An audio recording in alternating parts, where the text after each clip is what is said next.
हे कीर्तन म्हणजे भक्ती मार्ग आहे, राजमार्ग आहे आणि अशा या भक्ती मार्गाने वाटचाल करत असताना मानवाच्या जीवनाचे सार्थक आहे असे माऊली ज्ञानोबा म्हणतात।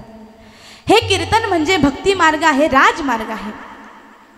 कीर्तनचा अंग होय अंग हरिरूप किंवा कलियुगा माझे करावे कीर्तन जेने नारायण देईल भेटे। कीर्तन म्हणजे भक्ती मार्ग आहे। सगळ्यांनी इकडे लक्ष द्या।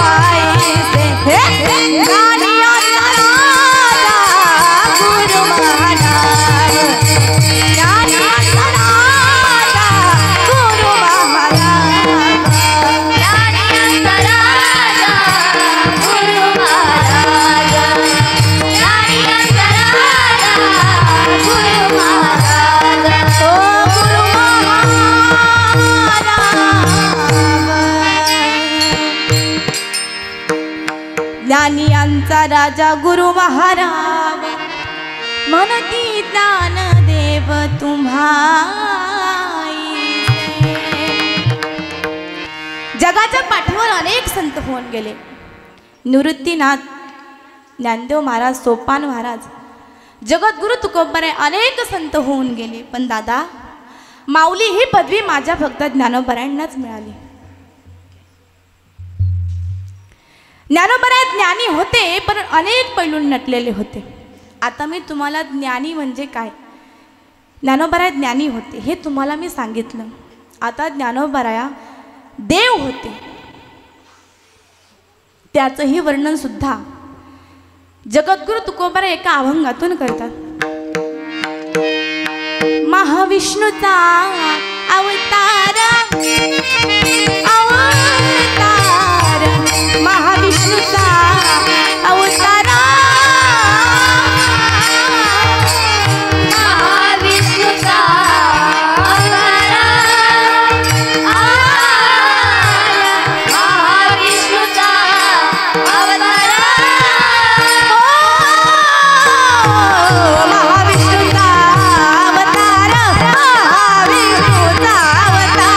महाविष्णूचा अवतार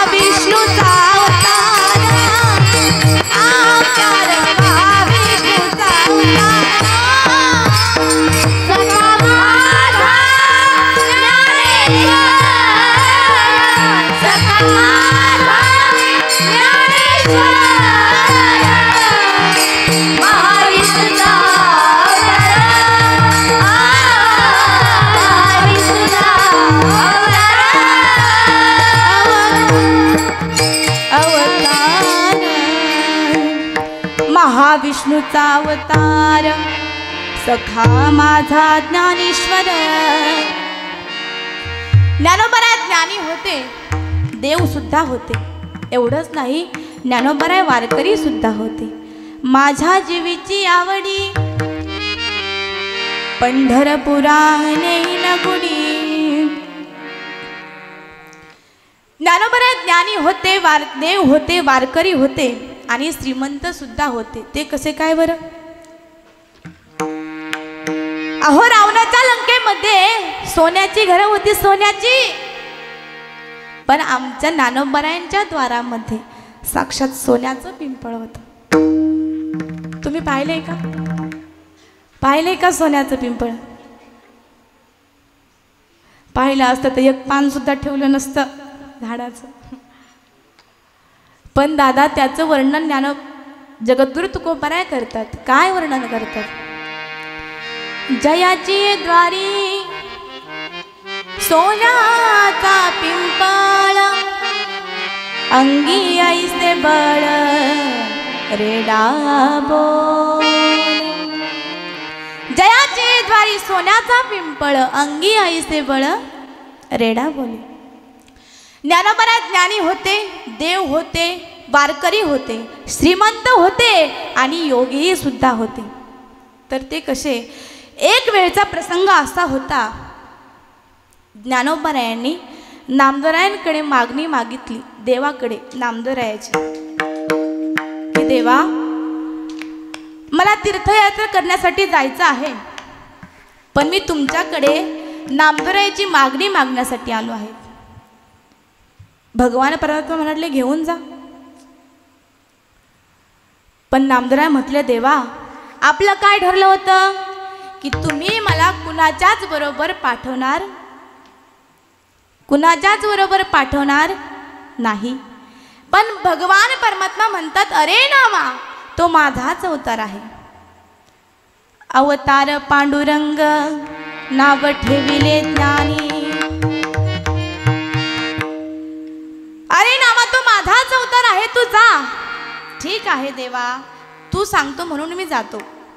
पण नामदेवराय म्हणतील, ज्ञानोबाराय म्हणतील घ्या या देवाचे दर्शन, घ्या त्या देवाचे दर्शन. पण हे बघ देवा, ज्या देवाचे कटेवर हात आणि जो भगवान परमात्मा विटेवरती उभा राहणार नाही किंवा नसेल, त्या देवाचे मी दर्शन घेणार नाही.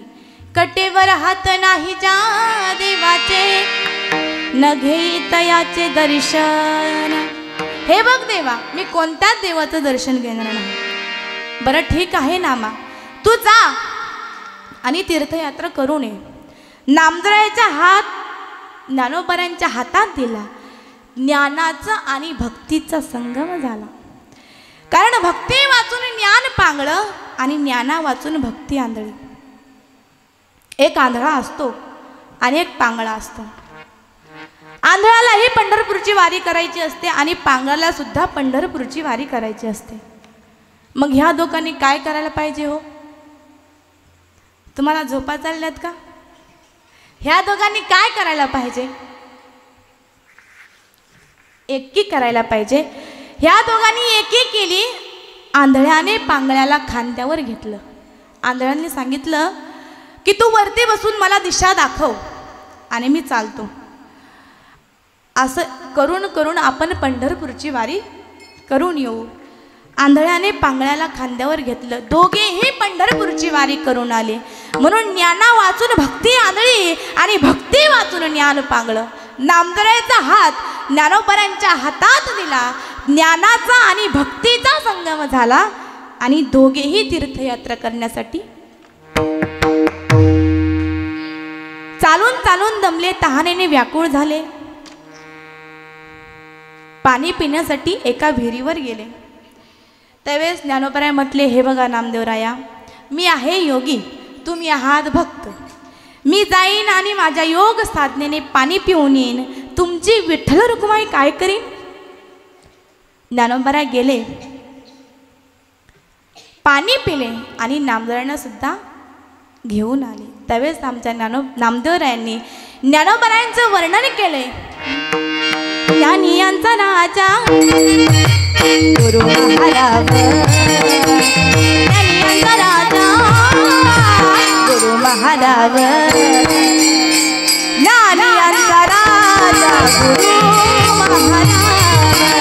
ज्ञानियांचा राजा गुरु महाराज, ज्ञानियांचा राजा गुरु महाराज, ज्ञानियांचा राजा गुरु महाराज, ज्ञानियांचा राजा ज्ञानदेवा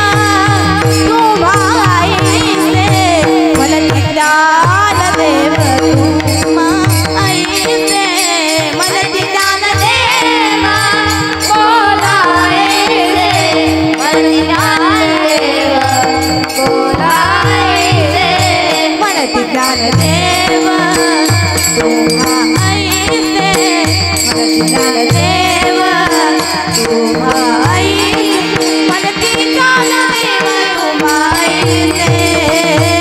ज्ञानियांचा राजा गुरु महाराज, ज्ञानियांचा राजा गुरु महाराज,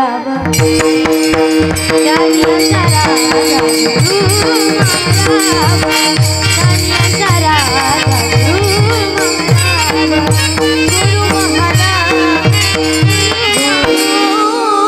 महाराज, ज्ञानियांचा राजा गुरु महाराज, म्हणती ज्ञानदेव तुम्हा ऐसे.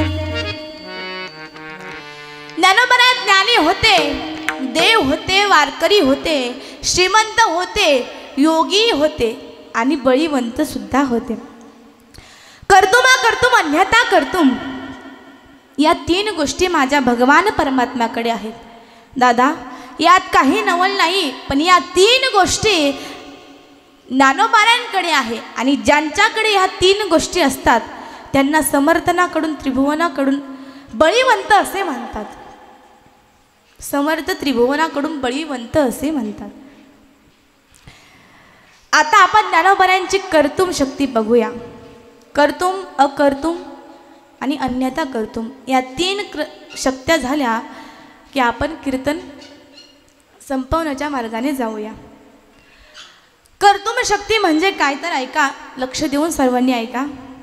जिही निमिष मात्रे देह पालटीला, स्त्रीचा तो केला पुरुष उभा. जयपाल नावाचा राजा होता, त्याला सतत मुली होत असायच्या. एक दिवस तो राणीला म्हटलं, हे बघ राणी, आता जर तुला 5वी मुलगी झाली तर तुझ्या मुलीसोबत तुला ठार मारून टाकेल. काय मारून टाकेल? तुम्ही बोलत चला, तुम्ही बोलल्याने तुम्हाला झोप येणार नाही. काय मारून टाकेल? ठार मारून टाकेल. राणीला टेन्शन आलं. राजा निघून गेला. राणी खूप रडत होत्या. दासी आल्या. दासी म्हणाल्या, राणी साहेब काय झालंय तुम्हाला? राणी म्हटली, अगं राजाने सांगितलंय जर तुला 5वी मुलगी झाली तर तुझ्या मुलीसोबत तुला ठार मारून टाकेन. राणी म्हटली, एवढंच ना? दासी म्हटली, एवढंच ना, ठीक आहे, तुम्ही काहीही काळजी करू नका, मी सगळं व्यवस्थित सांभाळून घेईन.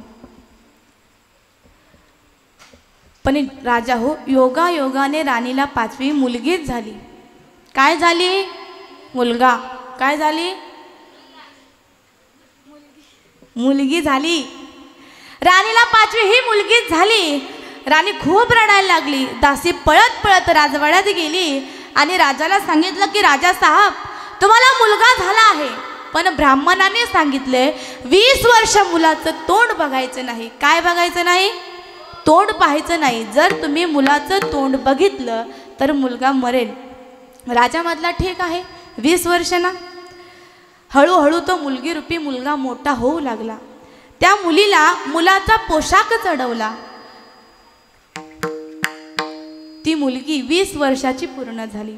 इकडे राजाने त्या मुलगी रूपी मुलाचं लग्न ठरवलं एका सुंदर राजकन्याशी. आणि हे जेव्हा त्या मुलगी रूपी मुलाला कळलं त्यावेळेस त्यांनी विचार केला, अरे माझ्या बापाला कळलं की मी मुलगा नसून मुलगी आहे आणि या जगामध्ये मुलगा होऊन वावरत आहे, तर माझा बाप मला सहित सर्वांना ठार मारून टाकेन. म्हणून स्वतः आत्महत्या करण्याचा निर्णय घेतला आणि लांब दोर घेऊन एका जंगलामध्ये गेला. झाडाला फास अडकवली, गळ्यात टाकणार, उडी मारणार. तितक्यात निवृत्ती, ज्ञानदेव, सोपान, मुक्ताबाई हे चारही भावंड आळंदीचे पंढरपूरच्या वाटचालीनं तीर्थयात्रेसाठी निघाले होते. आणि जात असताना सुंदर अशा प्रकारे भजन करत होते. तुम्ही आम्ही सर्वांनी करायचे ते भजन. सगळ्यांनी एकदा वरती हात करा.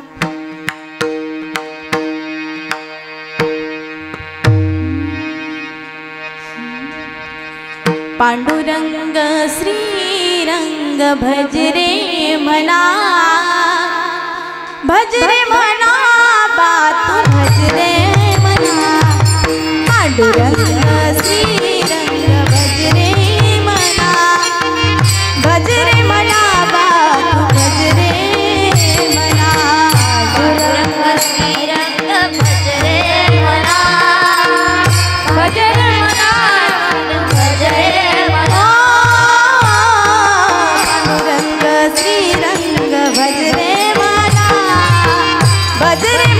बाबा तू भज रे मना पांडुरंग श्रीरंग भज रे मना भज रे मना भज रे मना अमूल किंदिल जाती होया धर तू सोया ऐसा कैसा मानव देह येईल पुन्हा पांडू अमूल किंदिल जाती होया धर तू सोया ऐसा कैसा मानव देह येईल पुन्हा पांडुरंग हो पांडुरंग पांडुरंग श्रीरंग भज रे हरि बोल पांडुरंग श्रीरंग भज रे मना पांडुरंग श्रीरंग भज रे मना पांडुरंग श्रीरंग भज रे मना पांडुरंग श्रीरंग भज रे मना पांडुरंग श्रीरंग भज रे मना पांडुरंग श्रीरंग भज रे मना पांडुरंग श्रीरंग भज रे मना हो भज रे मना तू भज रे मना मना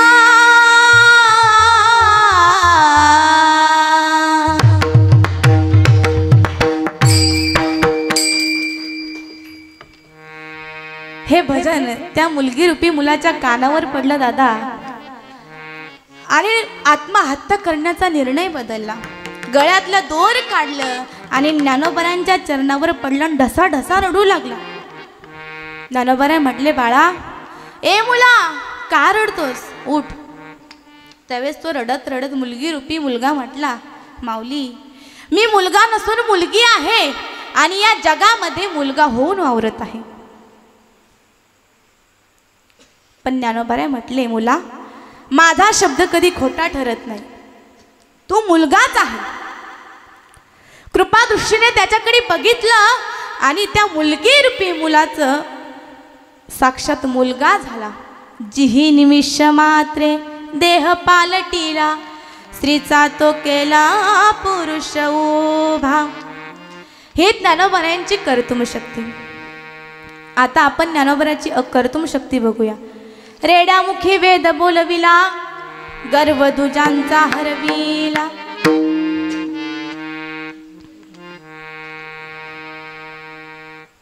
निवृत्ती नामदेव सोपान मुक्ताबाई हे आळंदी क्षेत्रामध्ये असताना त्यांची मज्जा घेत होती. मोठे माणसं मुलं झोळीमध्ये भाकर न टाकता माती टाकत होते, अंगावर गाळ फेकत होते. म्हणून हे चारही भावंड न्याय मागण्यासाठी पैठण या गावी गेले. कुठे गेले? पैठण या गावी गेले. तिथल्या ब्राह्मण लोकांना म्हटले का हो आमच्या आई वडिलांना तुम्ही त्रास दिला पण तरी पण लोक आम्हाला का त्रास देता? आम्ही तुमच्याकडे न्याय मागण्यासाठी आलो आहोत. त्यावेळेस त्या 3 ब्राह्मणांनी त्या मुलांचे नावं विचारले. बाळा तुमचे नाव काय आहे रे? तो म्हटला मी ज्ञानदेव, मी सोपान, मी मुक्ता, मी निवृत्ती. अरे तुमची नावं तर फार छान ठेवली आहेत. ज्ञानोबारांना राग आला. ज्ञानोबाराय म्हटले आमच्या नावाशी तुम्हाला काय करायचं आहे? तेव्हा ब्राह्मण म्हटले तू ज्ञानी आहे म्हणून जास्तच ज्ञानी आहे का? हो प्रश्नच नाही, मी ज्ञानीच आहे. अरे तो वाट्याने रेडा चालला त्याचं नाव सुद्धा ज्ञानी आहे, मग तोही ज्ञानी असला पाहिजे. ज्ञानोबाराय म्हटले हो प्रश्नच नाही, अरे तोही ज्ञानी आहे. मग जसा तो वेद बोलतो तसा तोही वेद बोलला पाहिजे. ज्ञानोबाराय म्हटले बोलणार. त्या रेड्याला ओढीत ज्ञानोबारायांच्या समोर उभे केलं आणि म्हटले बघतोस आता कसा तू रेड्याच्या मुखातून वेद बोलवतो. ज्ञानोबारांनी त्याच्या मस्तकावर हात ठेवला. कृपा दृष्टीने त्या रेड्याकडे बघितलं आणि चमत्कार घडला. रेड्यामुखी वेद बोलविला गर्व ध्वजांचा हरविला. ही ज्ञानोबारांची अकर्तुम शक्ती. विठ्ठल विठ्ठल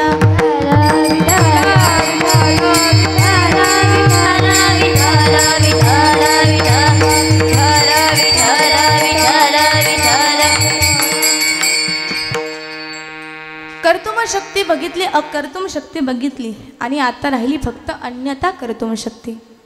तर ऐका, हे चारही भावंड वाटचाल करत असताना मध्येच त्यांना चांगदेव महाराजांचा मठ लागला.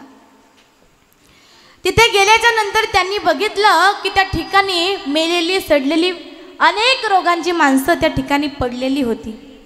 मुक्ताबाईंनी तिथल्या शिष्यांना विचारलं, अरे नेमकं काय प्रकार आहे हा? त्यावेळेस त्या शिष्यांनी सांगितलं, आमचे योगीराज चांगदेव महाराज 6 महिन्यातून या ठिकाणी येतात आणि या मेलेल्या माणसांना जिवंत करून पुन्हा आपल्या घरी पाठवून देतात.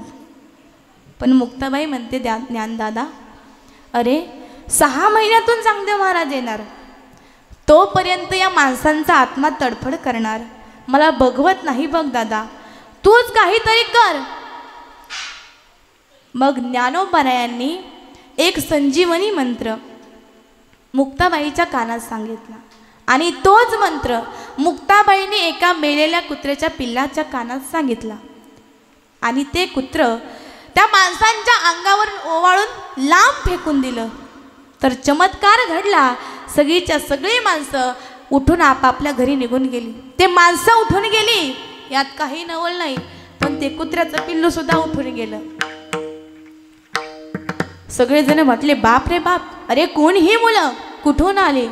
सर्वांनी ज्ञानोबारायांचा जयघोष केला. ज्ञानेश्वर महाराज की जय जय घोष केल्यानंतर हे 4ही भावंड आपल्या पंढरपूरच्या वाटचालीसाठी निघाले.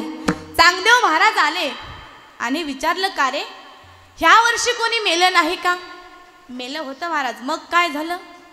अहो महाराज, कुठून तरी ती 4 मुलं आली, निवृत्ती, ज्ञानदेव, सोपान, मुक्ताबाई. त्या छोट्याशा मुक्ताईनं काय चमत्कार केला कुणास ठाऊक, सगळेच्या सगळे माणसं उठून आपापल्या घरी निघून गेले. चांगदेव महाराज विचारात पडले, अरे कोण असेल हा, ज्यांनी पैठणला रेड्या बोलवलं होतं तो तर नाही. ज्ञानोबारायांना पत्र पाठवण्याचं चांगदेव महाराजांनी ठरवलं. ते पत्र त्यांचे शिष्य आळंदीला घेऊन गेले. हे 4ही भावंड एका भिंतीवर बसून संवाद करत होते. त्या शिष्याने ते पत्र मुक्ताबाईच्या हातात दिलं. मुक्ताबाईने ते घेतलं, पुढूनही कोरच आणि पाठीमागूनही कोरच. हसले आणि म्हणाले, का रे ज्ञानदादा, 14 विद्या 64 कला प्राप्त असणारे चांगदेव महाराजांनी कोरच्या कोरच पत्र पाठवले. ज्ञानोबाराय म्हटले, अगं मुक्ता, असं बोलू नको, ते आपल्यापेक्षा ज्ञानाने आणि वयाने मोठे आहेत. ज्ञानोबारांनी ते पत्र घेतलं आणि त्यावर 65 ओव्या लिहिल्या. किती ओव्या लिहिल्या? किती? 65 ओव्या लिहिल्या. तेव्हापासून चांगदेवी 65 हा ग्रंथ निर्माण झाला. तो ग्रंथ ते शिष्य घेऊन चांगदेव महाराजांकडे गेले. चांगदेव महाराजांना तो ग्रंथ दिला. चांगदेव महाराजांना तर आणखीनच राग आला. अरे मला उत्तर देतोस, चला रे आळंदीला. सगळेजण आळंदीला निघाले. आमचे चांगदेव महाराज जिवंत वाघावर बसून पंढरपूरच्या आळंदीच्या वाटेला निघाले होते. पण दादा, निर्जीव भिंत चालवणारे म्हणजे माझे माऊली ज्ञानोबाराया, त्यांना कळलं की चांगदेव महाराज आपल्या भेटी करता आलेले आहेत. त्यावेळेस मुक्ताबाईला म्हणाले, मुक्ता, अगं चांगदेव महाराज आपल्या भेटी करता येत आहेत, आपण त्यांना अर्ध्या वाटेसाठी आणायला जाऊ. मुक्ताबाई म्हटल्या, ज्ञानदादा, आपल्याकडे नाही 4 व्हीलर, नाही स्कॉर्पिओ, कशाने जायचं? त्यावेळेस आमच्या ज्ञानोबाईने साक्षात निर्जीव भिंतीला आदेश दिला आणि ती भिंत आकाशामार्गाने उडवू लागली.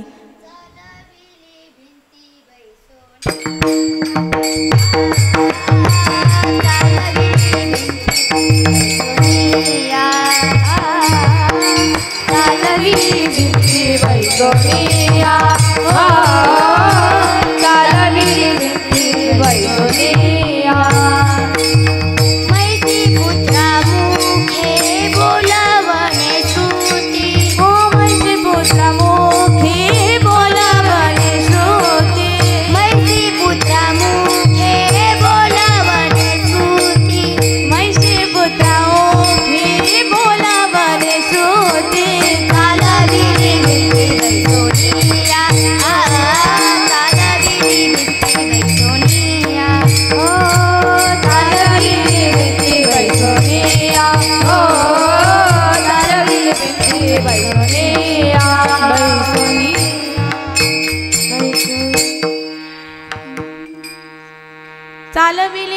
बैसोनिया. ज्ञानोबरांची आपण कर्तुम शक्ती बघितली, अकर्तुम शक्ती बघितली आणि आता ज्ञानोबरांची अन्यथा कर्तुम शक्ती सुद्धा बघितली.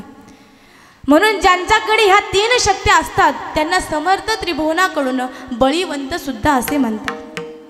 काही लोक ज्ञानोबरांना प्रश्न करू लागले, का हो ज्ञानोबराया, ह्या 3 शक्त्या तुम्ही कशाच्या जीवावर प्राप्त केल्या?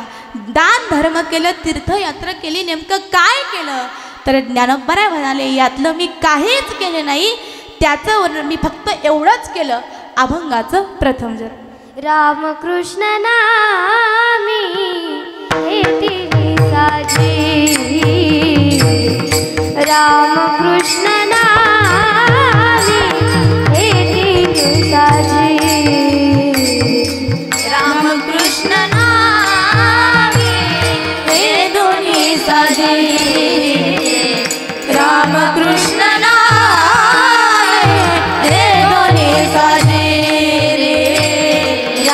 कृष्ण नामी हे दोही साजी, रामकृष्ण नामी हे दोही साजी,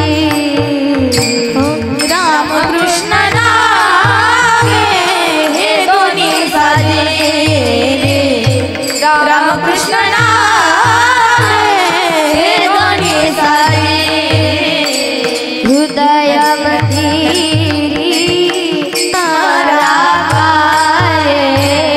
आपुलिया पाना करा सोडवा, आपुलिया पाना करा सोडवा, हृदयामध्ये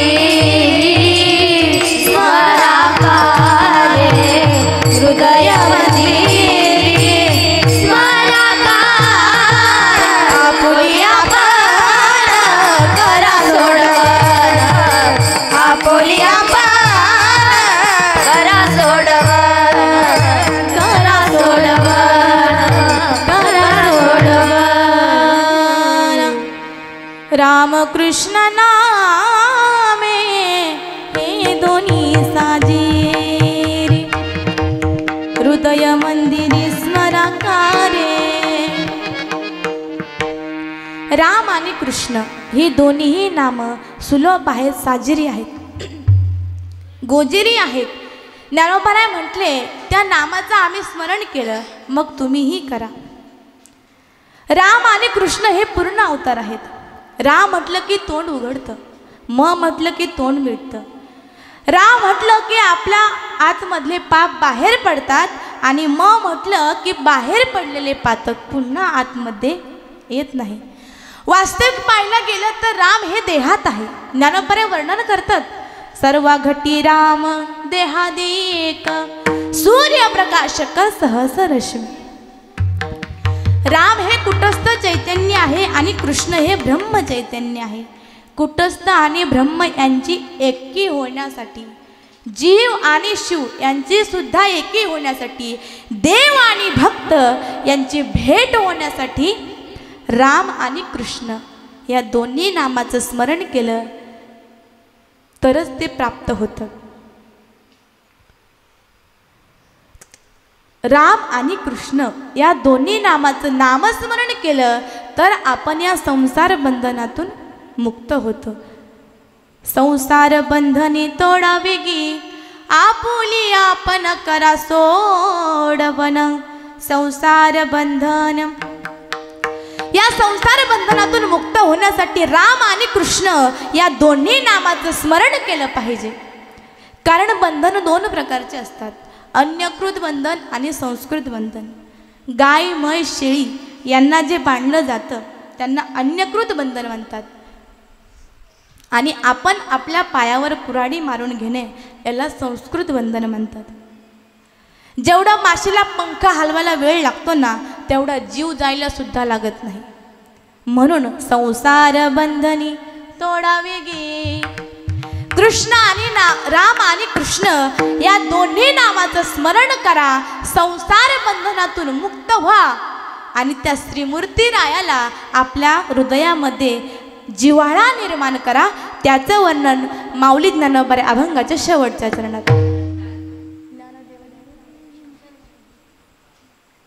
ज्ञानदेव ध्यानी रामकृष्ण माळा हृदयी जिव्हाळा श्रीमूर्तीराया आपुली आपण करा सोडवन संसार बंधन तोडावे गी विठोबार खुमाई विठोबार खुमाई विठोबार खुमाई विठोबार खुमाई विठोबार खुमाई विठोबार खुमाई विठोबार खुमाई विठोबार खुमाई ज्ञानेश्वर माऊली ज्ञानराज माऊली ज्ञानेश्वर माऊली ज्ञानराज माऊली माऊली ज्ञानेश्वर माऊली ज्ञानराज माऊली माऊली ज्ञानेश्वर माऊली ज्ञानराज माऊली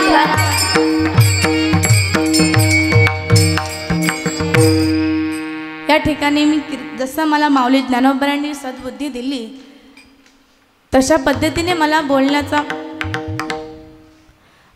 मी प्रयत्न केला।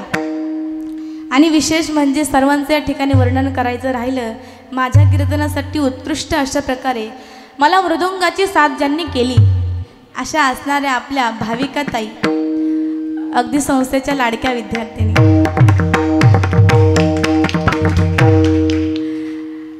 त्यांना खूप धन्यवाद देते। तसेच अगदी शेमारो TV इथपर्यंत ज्या पोहोचल्या अशा असणाऱ्या आमच्या अंकिता ताई घुले यांनी मला पेटीची साथ केली। तसेच दर्शन महाराज तागड त्यांनी सुद्धा कीर्तनात पेटीची साथ केली, त्यांचे सुद्धा मनापासून धन्यवाद करते। उत्कृष्ट असे ज्यांनी मला गायनाची साथ केली आमच्या ज्ञानेश्वरी ताई, तसेच श्वेता ताई असतील, गायत्री ताई असतील, आमच्या जयश्री ताई असतील, सर्वांना एकदा मनापासून धन्यवाद।